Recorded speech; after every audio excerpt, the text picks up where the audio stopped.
السلام علیکم ورحمۃ اللہ وبرکاتہ۔ الحمد للہ رب العالمین والعاقبۃ للمتقین والصلاة والسلام علی اشرف الانبیاء والمرسلین، اما بعد۔ اعوذ باللہ السمیع العلیم من الشیطان الرجیم من ہمزہ ونفخہ ونفثہ۔ وَكَذَلِكَ أَنزَلْنَاهُ قُرْآنًا عَرَبِيًّا وَصَرَّفْنَا فِيهِ مِنَ الْوَعِيدِ لَعَلَّهُمْ يَتَّقُونَ أَوْ يُحْدِثُ لَهُمْ ذِكْرًا۔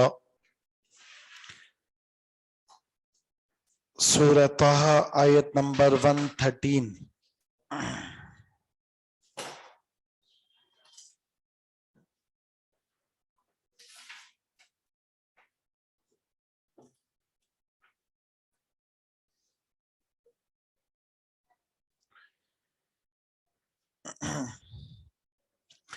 اور اسی طرح انزلناہ، ہم نے نازل کیا اس پر، قرآناً، قرآن، وہ ضمیر جو یہ محمد صلی اللہ علیہ وسلم کی طرف لوٹ رہی ہے، اسی طرح ہم نے نازل کیا اس پر قرآناً، قرآن، عربیہ، عربی زبان میں،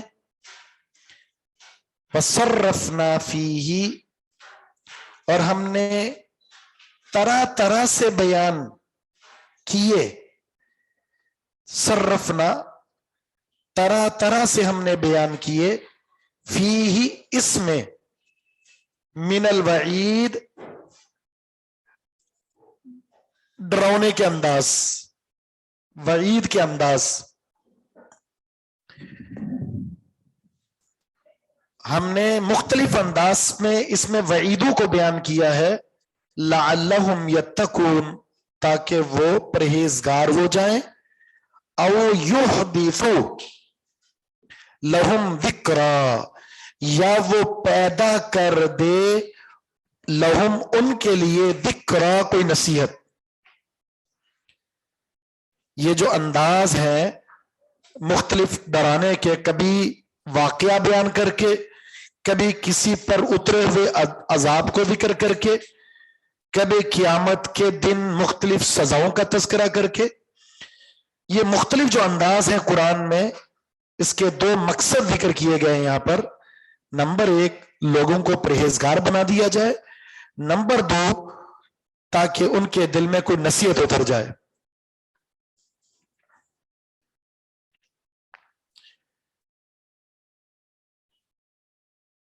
اس میں قرآن کریم کے تعلق سے 3 چیزوں کا ذکر ہے، بتائیے وہ کون سی ہیں؟ اسی 113 میں۔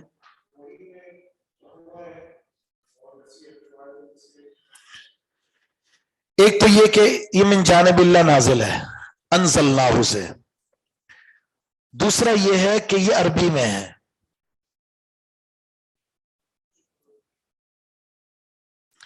تیسرا اس قرآن کے اندر اللہ رب العزت نے وعیدوں کا بھی ذکر کیا ہے. قرآن میں صرف بشارت نہیں ہے، وعید بھی ہے. پھر آگے وعید کے 2 مقصد ذکر کیے گئے ہیں، ایک تقوی بنانا اور دوسرا نصیحت دینا.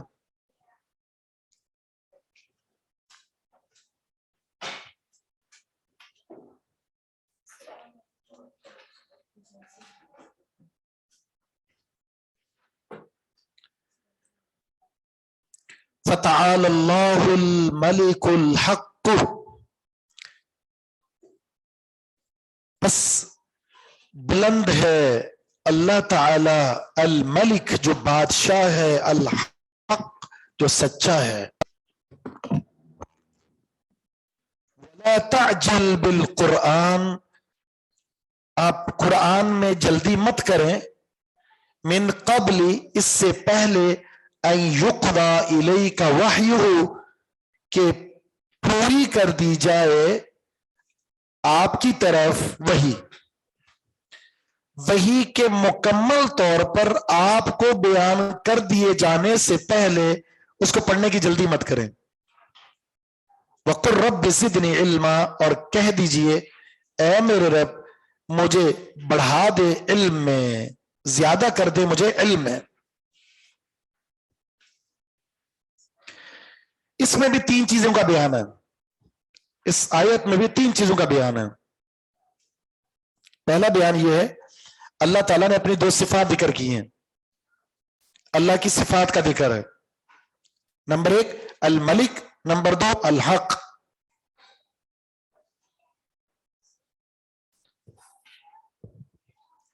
الحق اوپر پیش کیوں ہے؟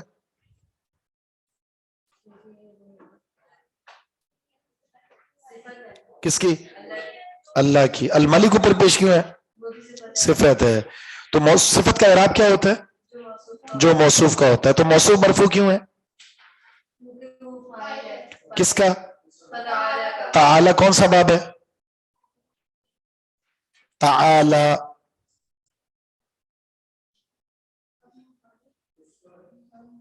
بس علم ختم ہو گیا، بولے نا علم ختم ہو گیا. علم کی کوئی حد ہوتی ہے؟ تعالی یا تعالی باب تزارب یا تزارب، باب تفاعل. ایک تو یہ اللہ کی 2 صفات کا ذکر ہے. دوسرا ہے وَلَا تَعْجَلْ بِالْقُرْآنِ مِنْ قَبْلِ أَنْ يُقْضَى إِلَيْكَ وَحْيُهُ. اس میں ہوتا یہ تھا جب جبریل علیہ السلام قرآن کریم لے کر آتے اور وہ بیان کرنا شروع کرتے تو رسول اللہ صلی اللہ علیہ وسلم ساتھ ساتھ پڑھنا شروع کر دیتے. یہاں کہا یہ جا رہا ہے پہلے آپ سنیے، اس کے بعد پھر پڑھیے. اچھا، اس کا ذکر قرآن کریم کی ایک سورت میں ہے. کون سی سورت میں؟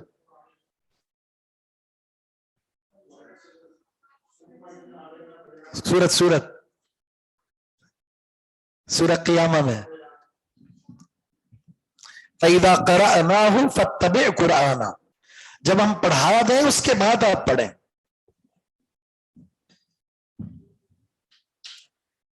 اس سے پتہ چلا کہ ہر چیز میں عجلت نہیں کرنی چاہیے، ہر چیز میں جلدی نہیں کرنی چاہیے. کبھی کسی چیز کو سمجھیں، اچھے طریقے سے سن لیں، اچھے طریقے سے سمجھ لیں، اس کے بعد جا کر پھر آپ عمل یا آگے تلقین. کیونکہ علم کے مراتب ہے نا. پہلا مرتبہ کیا ہے؟ علم کے بعد، نیت کے بعد السماع، سننے سے پہلے بھی ہے. اخلاص تو ہو گیا، النیہ. اس کے بعد الانصات، خاموش. کیونکہ جب آپ سن رہے ہو اور باتیں بھی کر رہے ہو، جیسے ہوتی ہے نا خسر خسر ہو رہی ہوتی ہے، تو یہ کیا ہوتا ہے؟ یہ سما کے خلاف ہے. قرآن میں دونوں چیزوں کا ذکر ہے نا، وَإِذَا قُرِئَ الْقُرْآنُ فَاسْتَمِعُوا لَهُ وَأَنصِتُوا. تو النیہ، اس کے بعد انصات، پھر استماع.